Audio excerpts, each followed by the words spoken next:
사무엘상 30장 21절부터 25절까지 어제가 아니죠. 지난주에 같은 말씀이었어요. 근데 조금 더 줄여서 한번 읽어봅니다. 같이 한 목소리로 읽읍시다. 시작. 다윗이 전에 피곤하여 능히 자기를 따르지 못하므로 부솔 시내에 머물게 한 200명에게 오매 그들이 다윗과 그와 함께한 백성을 영접하러 나오는지라. 다윗이 그 백성에게 이르러 문안하매 다윗과 함께 갔던 자들 가운데 악한 자와 불량배들이 다 이르되 그들이 우리와 함께 가지 아니하였은즉 우리가 도로 찾은 물건은 무엇이든지 그들에게 주지 말고 각자의 처자만 데리고 떠나가게 하라 하는지라. 다윗이 이르되 나의 형제들아 여호와께서 우리를 보호하시고 우리를 치러 온 그 군대를 우리 손에 넘기셨은즉 그가 우리에게 주신 것을 너희가 이같이 못하리라.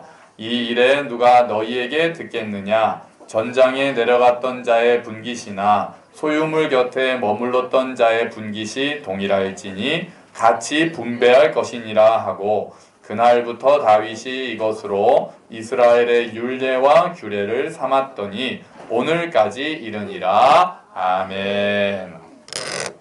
우리 주일학교 학생들은 이게 지난주에 있었던 본문이라는 것을 기억을 하나요? 아니요. 기억 안 나너? 네. 너는 왜 기억이 안 나냐? 너도 안 나? 너 내 아들인데 그러면 되니? 자, 여러분, 그럼 우리 기억이 안 나는 아이들을 위해서 지난주에 그 요점이 있었어요. 지난주에 이제 요 스토리만 짧게 설명을 하면 이거였죠. 다윗이 600명을 데리고 성을 나가 있는 상황에서 이 아말렉 사람들이 와서 이 성을 치고 가족들을 다 납치를 해서 도망갔습니다. 그래서 다윗이 600명이랑 성에 와서 보니 다 성이 쑥대밭이 되고 가족들이 사로잡힌 것을 알고 쫓아가죠. 600명을 데리고 막 쫓아가는데 부솔 시내라는 곳에 이르렀을 때 200명이 탈진을 합니다. 200명이 탈진을 해서 지치니까 너희는 여기서 쉬고 있어라. 그렇게 하고 나머지 400명을 데리고 쫓아가서 그 사람들 다 무찌르고 자기 가족들 다 되찾고 오히려 더 많은 것들을 전리품으로 찾아서 부솔 시내로 돌아왔습니다. 그래서 400명이 승리해서 가족들과 많은 물자를 가지고 돌아왔더니 거기에 200명이 기다리고 있다가 맞이하죠. 그랬는데 그 중에서 어떤 사람들이 400명 중에 어떤 사람이 이렇게 얘기를 합니다. 우리는 가서 열심히 왕을 도와서 전쟁을 했으니까 우리는 이걸 우리끼리만 나눠 가집시다. 요 200명은 여기서 우리랑 같이 전쟁도 안 하고 여기 그냥 있었으니까 가족은 돌려줘도 좋지만 이 물건은 나눠주지 맙시다. 이렇게 얘기를 한 거죠. 그래서 다윗이 거기서 이렇게 얘기를 하죠. 다윗이 하나님께서 주신 것을 그렇게 하면 안 된다. 똑같이 나눠야 된다. 이게 지난주에 있었던 배경이었어요. 이제 기억나니? 네.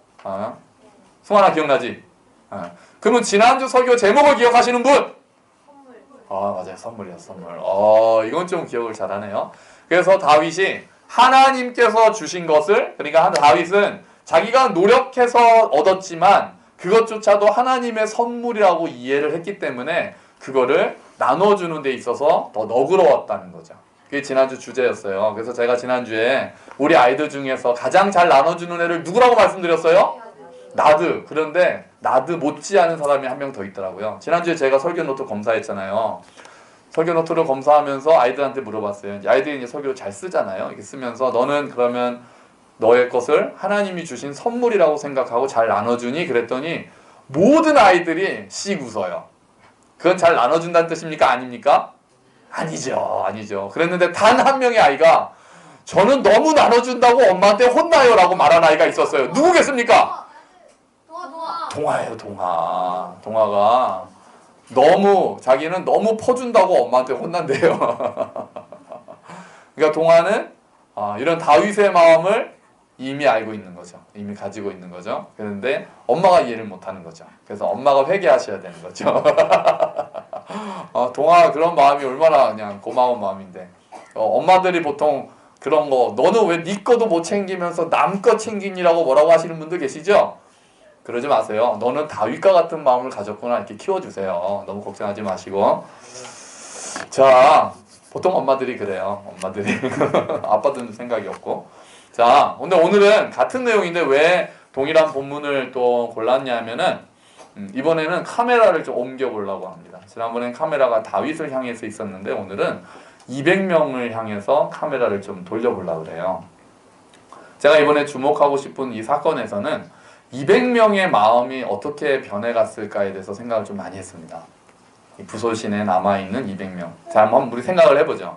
자, 600명입니다. 우리가 다 같이 600명이에요. 딱 왔어요. 딱 가니까 성이 돌아왔더니 가족도 없고 막 약탈당했어요. 그럼 다 같이 막 통곡하고 처음에 다윗과 함께 막 통곡하고 막 다윗을 원망하고 그런 장면이 나와요. 그러다가 다윗이 하나님께 딱 기도하고 쫓아갈까요? 그러니까 지금 쫓아가라. 말씀을 듣고는 여러분 하나님께서 우리 쫓아가라고 하셨습니다. 가면은 가족들을 찾을 수 있을 겁니다. 동지들 가자! 그래가지고 600명이 막 자기 그러니까 그냥 전쟁을 이기러 가는 게 아니라 자기 아내, 부모, 자식을 되찾으러 가는 거면은 정말 열심히 가지 않았겠습니까? 여기 아빠들 생각해 보세요. 아빠들 내 자식이 지금 내 아내가 사로잡혀 갔다. 지금 쫓아가가지고 되찾아와야 된다 그러면은 정말 죽을 힘을 다해서 달리지 않았겠습니까? 그렇게 막 달렸어요. 그렇게 달리다 보니 탈진한 거죠. 여기서 교훈은 평소에 운동을 해야 된다는 교훈이야. 자, 이제 여기부터 보자고요. 부솔시내라는 곳에 왔는데 200명이 탈진했습니다. 얼마나 힘들게 달렸으면 정말 밤낮을 가리지 않고 밤을 새워가면서 자기 자식을 자기 가족을 되찾겠다는 일념으로 가지 않았겠습니까? 200명이 탈진을 했어요. 그랬더니 다윗이 얘기하는 거죠. 200명은 여기 남아있어라. 우리가 더 이상 지체하면 놓칠 수도 있으니까 400명만 데리고 간다. 200명은 여기서 남아있으라 했을 때 여러분 그 200명의 마음이 어땠을까요? 좋았을까요? 아싸 쉬겠네 그랬을까요? 네. 아빠가 아니라서 모르는 거예요. 저는. 거기 남아있고 싶었을까요? 그렇진. 여기서 아빠들한테 한번 물어보세요. 그런 아빠가 어디 있겠습니까? 내가 죽더라도 쫓아가야죠. 여기서 남아있으면 내가 지금 체력이 없어서 쓰러지긴 했지만 지금 가족을 되찾으러 가야 되는 이 마당에 거기 남아서 너는 여기서 쉬고 있으라고 하는 말이 자기한테 좋게 들렸겠어요? 정말 억울하고 분통하고 진짜 체력 못 받쳐주는 내 체력이 원망스럽고 그런 마음이지 않았겠습니까? 그 200명의 마음이 거기에 남아서 아우 나 우리 쉬겠다 이러지 않았을 거잖아요. 자, 계속 생각을 해봅시다. 우리가 이제 카메라를 200명에 놔두고 보자고요. 그러고 나서 200명은 기다립니다. 400명은 계속 가면서 전쟁을 해요. 근데 200명은 기다립니다. 나가서 싸우는 게 더 힘들까요? 기다리는 게 힘들까요? 최소한 저는 기다리는 게 훨씬 힘듭니다. 차라리 나가서 일을 하라고 그러면 저는 더 화끈하게 보이는 일을 하라고 그러면서 하면은 더 쉽지 이제나 저제나 소식이 오기를 그냥 어떻게 됐을까 모르고 아무것도 모르는 상황에서 거기서 남아서 기다리고 있는 200명의 자리에 들어가는 건 전 더 싫습니다. 차라리 좀 위험하더라도 더 힘이 들더라도 내 자식을, 내 아내를, 우리 가족을, 내 부모님을 되찾으러 가는 그곳에 있고 싶지 아무것도 모르는 채 아무것도 할 수 없어서 그냥 넉넉고 소식만 기다리는 200명 자리에 있는 것은 훨씬 더 저한테는 고문입니다. 저한테는 고문이에요. 아무 소식도 모르잖아요. 누군가 와서 알려줄 때까지 어떤지를 알 수가 없잖아요. 그들의 마음도 저는 그렇게 좋았을 것 같지 않습니다. 정말 가슴을 잠도 못 잤을 것 같습니다. 그냥 예민해져서 며칠을 있어야 되거든요. 다윗이 전쟁한 것만 이틀이니까 쫓아가고 돌아오고 다 따지면 며칠은 더 걸렸을 거란 말이에요. 그 기간을 남아서 기다리면서 얼마나 정말 어떻게 됐을까? 기도하면서 진짜 기도하면서 어떻게 됐을까? 지금 그들을 찾았을까? 전쟁을 했을까? 혹시 우리 자식이 다친 건 아닐까? 전쟁을 하다가 우리 병사들은 얼마나 죽은 건 아닐까? 걔네들이 굉장히 많다는데 괜찮을까? 우리 자식들, 내 가족들 얘네들 중에 혹시 한 명이라도 잃는 것은 아닐까? 얼마나 힘들었을까요? 기다리면서. 그런데 어느 시간이 지나고 멀리서 사람들이 옵니다. 황건지가 이거 아니에요. 막 멀리서 오는데 익숙한 깃발이 오면서 다윗의 승리다. 다윗 왕의 전리품이다 라고 하면서 나팔을 불면서 기다리고 기다리던 우리 이스라엘 팀이 돌아옵니다. 저는 그때도 너무 좋지만 또 불안감도 있었을 것 같아요. 다 돌아와도 내 가족이 못 따라오면 또 그게 무슨 소용이 있겠습니까? 그러니까 보면서도 만세하면서도 혹시 내 가족은 여기서 빠져있는 것은 아니까 전 너무 불안했을 것 같아요. 그런데 돌아오고 보니까 한 명도 이른바 되지 않고 다 되찾았거든요. 얼마나 좋았을까요? 얼마나 진짜 얼싸안고 막 울고 불고 얼마나 좋았을까요? 웃다가 울다가 막 그러지 않았겠어요? 그런데 이때 어떤 사람들이 딱 나서죠. 다윗한테 나서서 이렇게 얘기합니다. 임금님! 요 사람들은 우리랑 같이 안 가고 여기에 기다리고 있었던 사람들이니까 이 사람들한테는 우리 뺏은 물건 나눠주지 맙시다. 여러분이 200명 자리에서 이 말을 들었을 때는 어땠을까요? 여러분 어떠셨을 것 같습니까? 어땠을까요?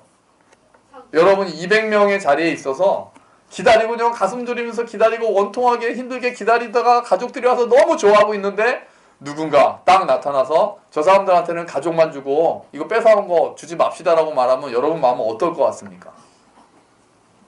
어떨 것 같으세요? 서운할까요?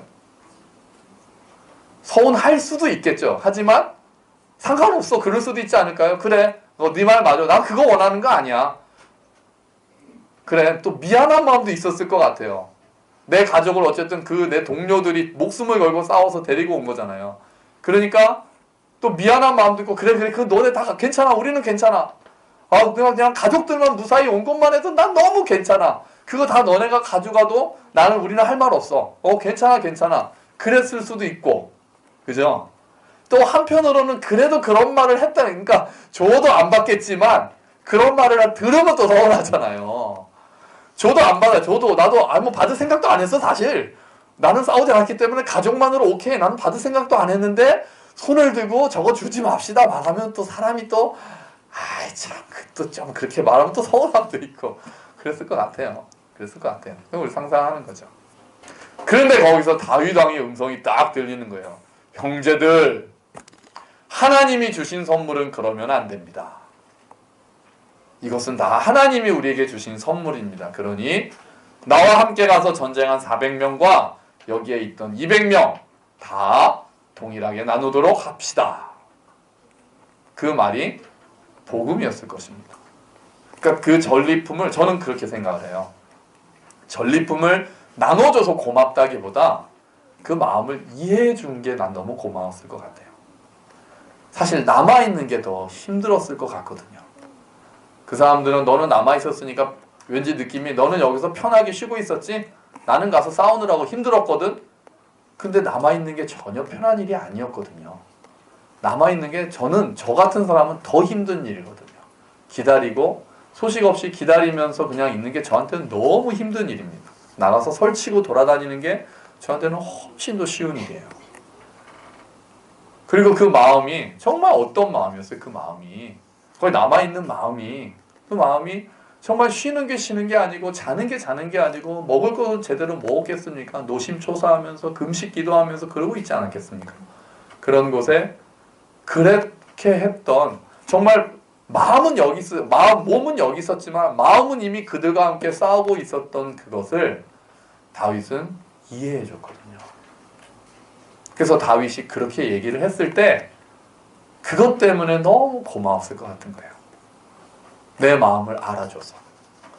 그 전리품 나눠주고 말고가 아니라 내 마음을 내가 여기 있었던 내가 너무 함께하고 싶었지만 함께할 수 없었지만 함께하고 싶었던 내 마음을 여기에 내가 비록 진짜 힘이 다 없어 탈지에서 쓰러져 있었지만 그들과 함께 내가 마음으로 싸우고 있었다는 것을 알아주고 이해해준 다윗한테 저 너무 눈물나게 고마웠을 것 같아요. 여러분, 그러면 이제 부솔 시내는 그 200명한테는 어떤 장소로 기억이 될까요? 앞으로 그 뒤로 살아가는 동안에 그 부솔 시내에서 있었던 그 사건을 생각하면 그들은 그 장소를 어떤 장소로 기억하게 될까요? 은혜의 장소로 기억을 하게 되었을 거예요. 관대함의 장소로 기억했을 거예요.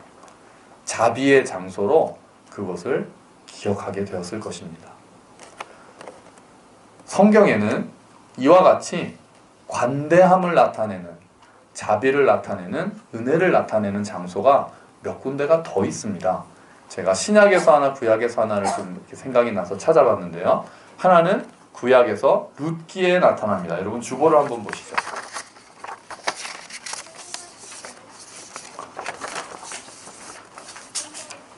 자, 룻기 2장 8절부터 12절까지 말씀을 제가 주보에 실어놨습니다. 조금 길지만 한번 우리 같이 읽어보도록 하죠. 시작. 보아스가 룻에게 이르되 내 딸아 들으라. 이삭을 주우러 다른 밭으로 가지 말며 여기서 떠나지 말고 나의 소녀들과 함께 있으라. 그들이 베는 밭을 보고 그들을 따르라. 내가 그 소년들에게 명령하여 너를 건드리지 말라 하였느니라. 목이 마르거든 그릇에 가서 소년들이 길어온 것을 마실지니라 하는지라. 룻이 엎드려 얼굴을 땅에 대고 절하며 그에게 이르되 나는 이방 여인이거늘 당신이 어찌하여 내게 은혜를 베푸시며 나를 돌보시나이까 하니 보아스가 그에게 대답하여 이르되 내 남편이 죽은 후로 내가 시어머니에게 행한 모든 것과 내 부모와 고국을 떠나 전에 알지 못하던 백성에게로 온 일이 내게 분명히 알려졌느니라. 여호와께서 내가 행한 일에 보답하시기를 원하며 이스라엘의 하나님 여호와께서 그의 날개 아래 보호를 받으러 온 내게 온전한 상 주시기를 원하노라 하는지라. 아멘. 룻기의 스토리를 아시는 분들도 계시지만 모르는 분도 계시니까 아주 간단하게 이 장면을 말씀을 드리면 룻이라는 그 여인은 이스라엘 사람이 아니죠. 그런데 모압 지방에서 이스라엘 남자랑 결혼을 했다가 남편은 죽고 시어머니를 모시고 시어머니의 고향인 이스라엘로 옵니다. 그러니까 외국에서 살다가 온 거예요. 남편은 죽고 나서. 그러니까 우리나라로 따지면은 미국 여자가 미국에서 한국 사람이 미국 여자랑 결혼했는데 그 미국인이 이제 한국 남자가 죽으니까 한국 시어머니를 모시고 우리나라로 같이 온 거죠. 이해가 되시죠? 그렇게 했는데 이제 돌아왔는데 먹고 살 길이 없는 거죠. 먹고 살 길이 없으니까 어느 날 얘기합니다. 그때가 추수 때니까 룻이 얘기하죠. 밭에 나가서 좀 떨어진 추수하다가 남은 이삭이라도 내가 주워서 그걸로 우리 좀 요리라도 해서 먹어야 되겠습니다. 그러니까 그 시어머니가 다녀오너라 이렇게 하는 거죠. 그래서 룻이 나갑니다. 나가다가 만난 그 밭이 보아스라는 사람의 밭이었던 거예요. 거기서 진짜 사람들 막 추수하는데 그 뒤를 졸졸 따라가면서 떨어진 것을 막 줍는 거죠. 그런데 그 주인, 그 밭의 주인인 보아스라는 남자가 발견했습니다. 발견하고는 저 여인이 누구냐 하니까 막 사람들이 얘기하죠. 뭐 외국에서 왔는데 뭐 지금 시어머니랑 살고 있고 바로 그 여자예요 라고 하니까 보아스가 얘기하는 거예요. 룻을 불러다가 다른 밭으로 앞으로 가지 마라. 다른 밭으로 가지 말고 그냥 이 밭에서 네가 항상 주서라. 내가 사람들한테 너 건드리지 말라고 얘기할 테니까 내 밭에서 죽고 물도 그냥 우리 집에 있는 물 떠다 마시고 쉴 때도 우리 집에서 쉬고 식사도 같이 해라. 이렇게 막 얘기를 하는 거죠. 그래서 막 룻이 아니 왜 나같이 외국에서 온 여자를 왜 나를 이렇게 잘해줍니까 하니까 그 보아스가 얘기하는 거죠. 네가 어떻게 정말 알지도 못하는 나라로 오게 된 것 내가 다 들었다. 네가 시어머니한테 어떻게 했는지도 내가 다 들었다. 네가 한 일 하나님께서 갚아주실 것이다. 그러고 요 말을 하는 거예요. 12절 우리 다시 한번 읽어볼게요. 12절만 같이 읽읍시다. 시작. 여호와께서 내가 행한 일에 보답하시기를 원하며 이스라엘의 하나님 여호와께서 그의 날개 아래 보호를 받으러 온 내게 온전한 상 주시기를 원하노라 하는지라. 아멘. 뭐라고 얘기합니까? 룻을 이렇게 표현하는 거죠. 그의 날개 아래 보호를 받으러 온 자라고 이야기를 하는 거예요. 보아스가 볼 때 룻은 하나님의 날개 아래 보호를 받으러 온 사람이었어요. 그래서 자기의 고향을 떠나고 자기의 가족을 떠나고 알지도 못하는 나라, 가보지도 못한 나라에 시어머니만 믿고 그 나라로 오게 된 거죠. 그래서 보아스는 그 모습을 보고 네가 하나님의 날개 아래로 온 거구나. 그러니 여기서 하나님께서 너를 채워주실 것이다. 약속을 하고 보아스가 그래서 나중에는 이렇게까지 얘기하죠. 사람들한테 일부러 떨어뜨려 주라고 얘기합니다. 내가 갈 때 저 여인 앞에서 일부러 좀 그랬더니 막 저녁이 이만큼 남아서 시어머니한테 가서 오늘 너무 놀라운 일이 있었다면서 이야기를 하죠. 룻에게는 보아스의 밭이 은혜의 장소였습니다. 그 200명에게는 그 부솔 시내가 은혜의 장소였던 것처럼 룻은 외국에서 와서 의지할 데 하나 없는, 정말 가진 재산도 없고 의지할 데도 없이 시어머니 모시고 어떻게 시어머니를 모셔야 될지 모르고 있었던 그 외국인 여자 룻에게는 보아스라는 사람이 은혜의 통로였고 보아스의 밭이 자비와 은혜의 장소였던 거죠. 여러분, 신약에서 가장 유명한 은혜의 장소는 어딜 것 같습니까? 누가복음 15장입니다. 우리 또 주보에 있는 말씀으로 하나만 한 절만 읽도록 하겠습니다. 누가복음 15장 20절 말씀 같이 읽죠. 시작. 이에 일어나서 아버지께로 돌아가니라. 아직도 거리가 먼데 아버지가 그를 보고 측은히 여겨 달려가 목을 안고 입을 맞추니 아멘. 어떤 내용인지 아시죠? 네, 돌아온 아들의 이야기입니다. 이 아들은 아버지한테 아버지 내 유산 나한테 줄 유산 미리 달라고 그래서 다 가지고 튀었습니다. 먼 나라로. 나는 아버지랑 같이 있는 거 아버지한테 답답하고 아버지 여기 있는 거 싣고 그냥 아버지 나한테 줄 거 재산 그냥 미리 땡겨서 주시오. 유산 나한테 땡겨주면은 나는 멀리 가서 그냥 내가 마음대로 살고 싶다라고 그렇게 얘기를 하고 다 가지고 날랐죠. 다 가서 다 탕진합니다. 그냥 다 놀고 먹는데 다 쓰고 나중에는 다 빈털터리가 되고 나니까 친구들도 이제 하나도 없고 그래서 거기서 막 돼지 치는 일 하고 험한 일 하고 막 그 돼지 사료 막 먹다가 아버지한테 가야 되겠다. 아버지한테 올 면목은 없죠. 그렇게 지 맘대로 살다가 아버지한테로 가려니까 면목이 없어요. 그래도 여기서 죽는 것보단 낫겠다 싶어서 가면서 이렇게 마음속으로 막 다짐하면서 오죠. 가면은 내가 아들 대접은 내가 포기하고 종로로서 그냥 아버지 나를 종으로 써주세요라고 해야 되겠다 그러면서 오죠. 그러면서 오는데 요 장면이. 그런데 아버지가 먼저 봅니다. 아버지가 아들을 먼저 보고 달려가서 안죠. 안고 입 맞추고 옷을 갈아입히고 잔치를 엽니다. 아들이 이렇게 얘기합니다. 아버지 죄송합니다. 제가 아들 자격 없습니다. 제가 아버지 재산 건방지게 다 달라고 그래서 지금 다 들어먹고 저 지금 이렇게 왔어요. 저 그냥 아들로 보지 마시고 그냥 종으로만 써주세요. 그래도 저는 마땅한 놈입니다. 그랬는데 아버지께서 아니다. 너는 잃었다가 다시 찾은 내 아들이다. 그렇게 이야기를 하죠. 이 장면을 그린 렘브란트의 그림이 있습니다. 탕자의 귀향이라는 그림이고 전에 한번 잠깐 봤는데 조금 제가 자세히 볼 것들이 있어서 다시 한번 여기에 했어요. 한번 보시죠. 좀 어두워서 이 그림 자체가 어둡고 이 프로젝트가 그렇게 좋은 게 아니어서 좀 잘 안 보여요. 지금 이 장면인데요. 지금 아들이 아버지한테 안겨 있고 그 옆에 오른쪽에 서 있는 사람이 형인 것 같습니다. 큰 형인 것 같아요. 그러니까 그 그림에는 성경에는 큰 형이 현재 이 현장에는 없어야 되는데 이 렘브란트라는 화가가 이 그림으로 보여줬죠. 조금 자세히 하나씩 볼게요. 여기가 그 둘째 아들의 발입니다. 확대한 거예요. 둘째 아들의 발. 발을 보시면은 상처가 많이 나 있어요. 신발도 다 찢어져 있고. 그러니까 이 아들이 둘째 아들이 아버지에게로 돌아오기 위해서 그리고 그 전에 얼마나 험하게 살았는지를 발로 표현을 해주고 있습니다. 다 이렇게 뜯어진 옷도 마찬가지고 막 머리도 막 다 빠진 것처럼 머리도 빡빡 깎고 빠져 있고 그리고 무릎 꿇고 있는데 이 발바닥에 온갖 상처가 나 있는 거예요. 그러니까 먼 길을 걸어서 돌아왔다는 것은 이 아들이 얼마나 힘들게 살았는지를 화가는 표현하고 싶었던 거죠.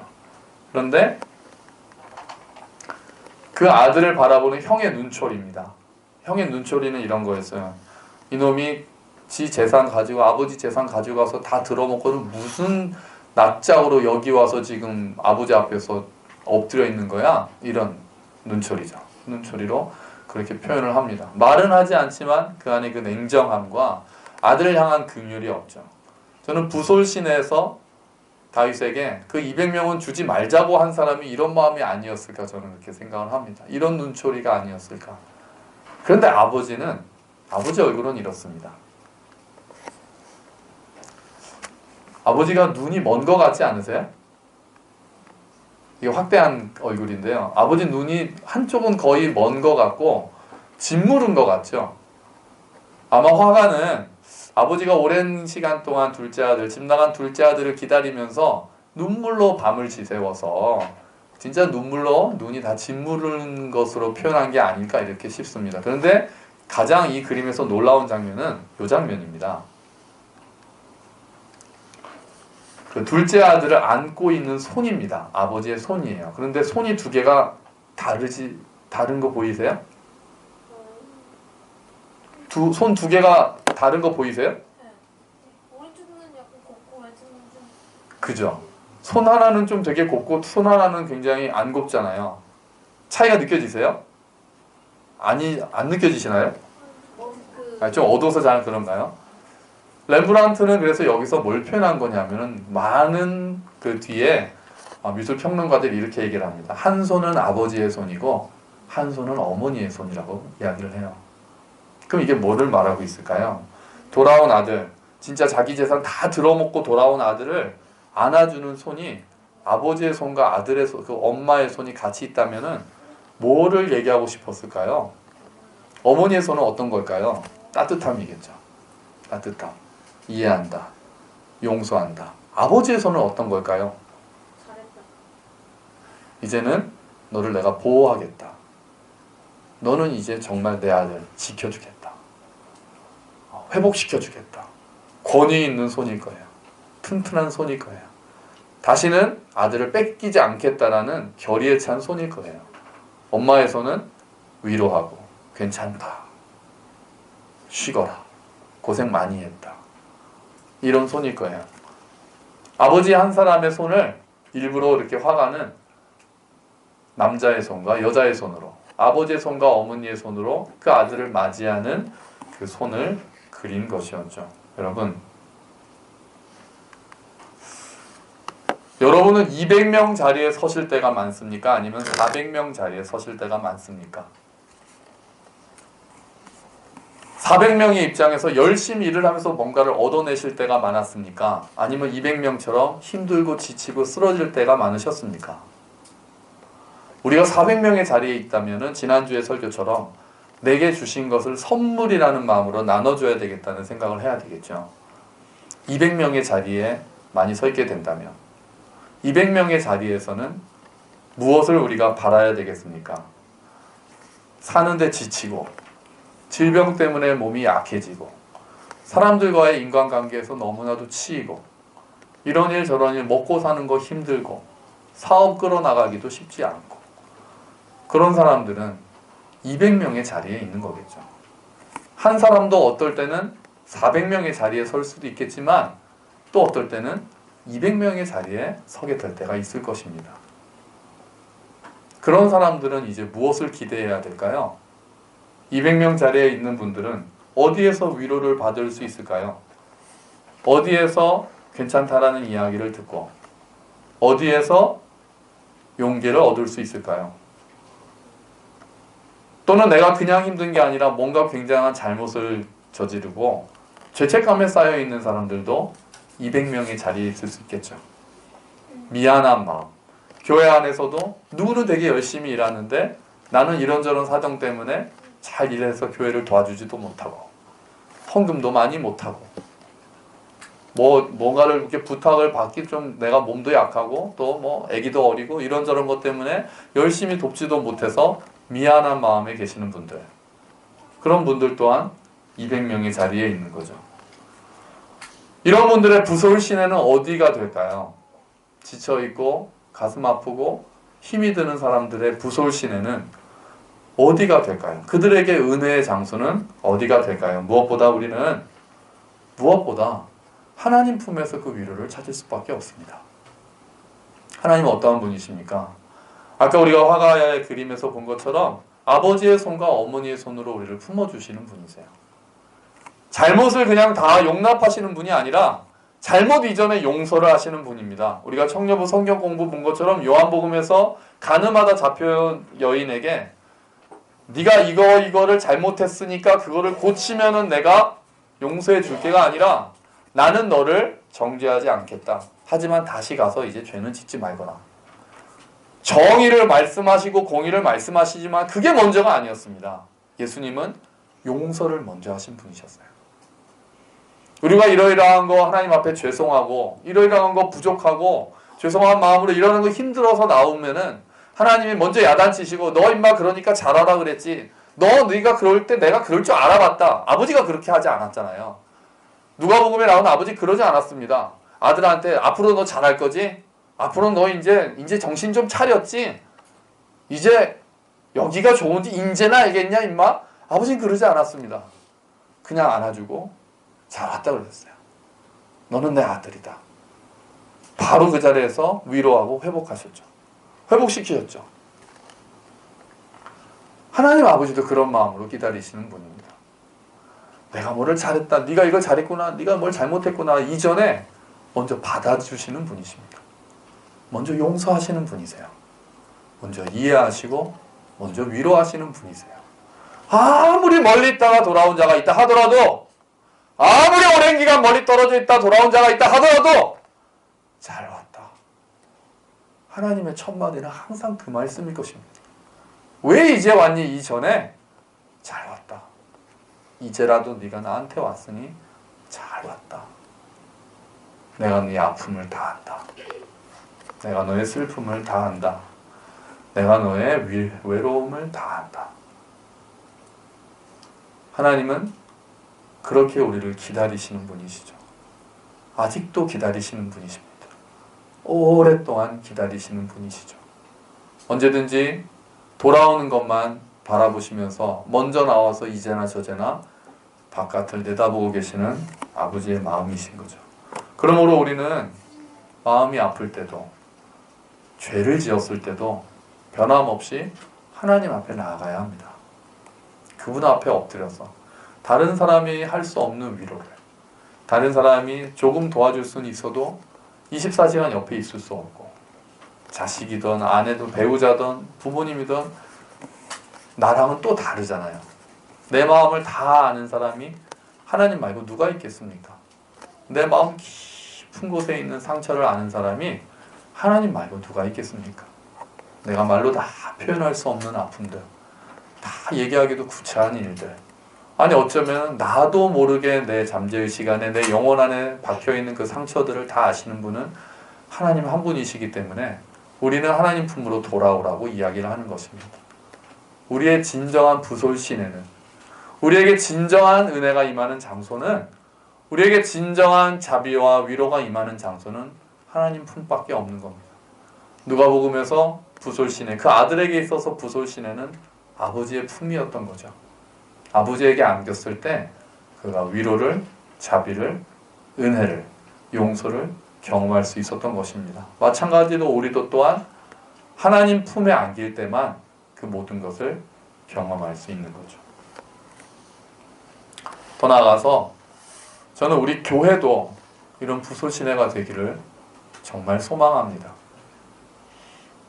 교회에서는 지적보다는, 교회에서는 잘잘못을 따지는 것보다는 받아들이는 것이 더 많았으면 좋겠습니다.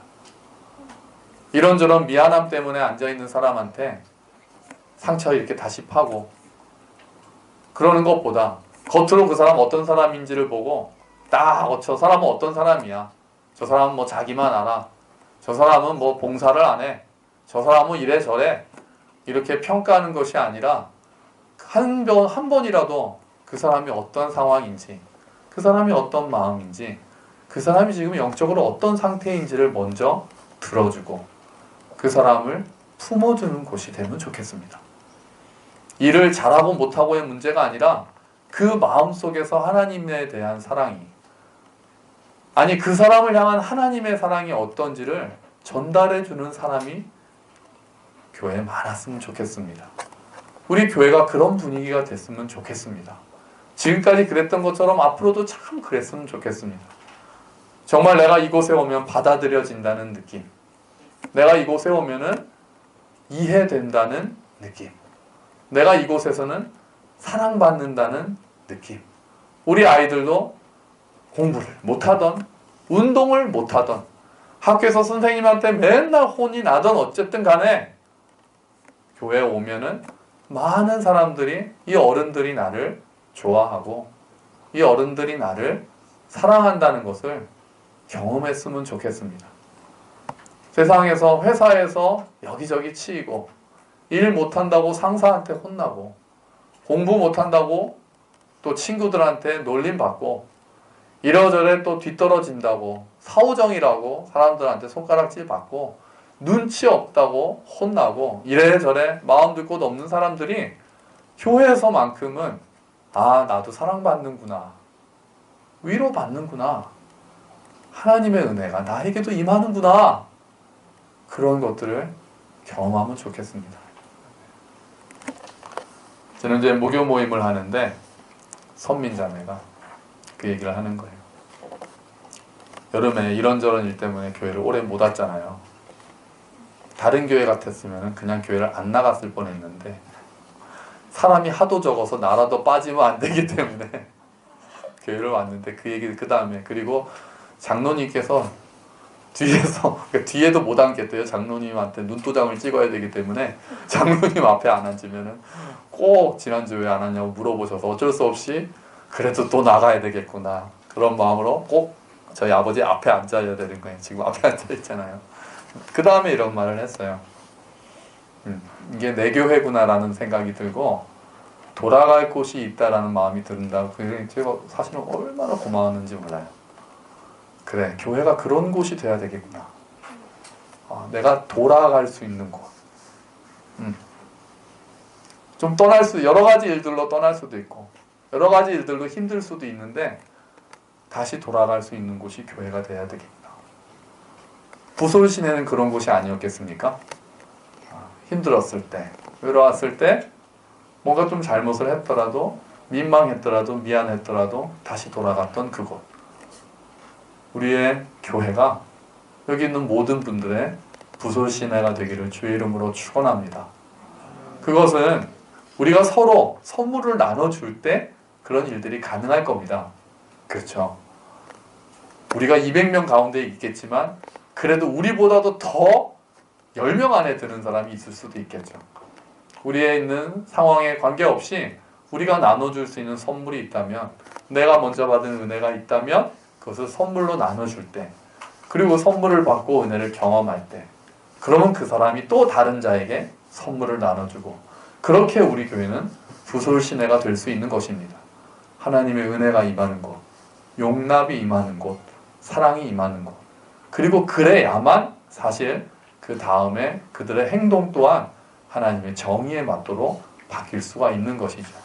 우리 교회가 먼저 여기 계신 분들이 아버지 품에 안겨서 위로와 평안, 그리고 안식을 경험하기를 주의 이름으로 축원합니다.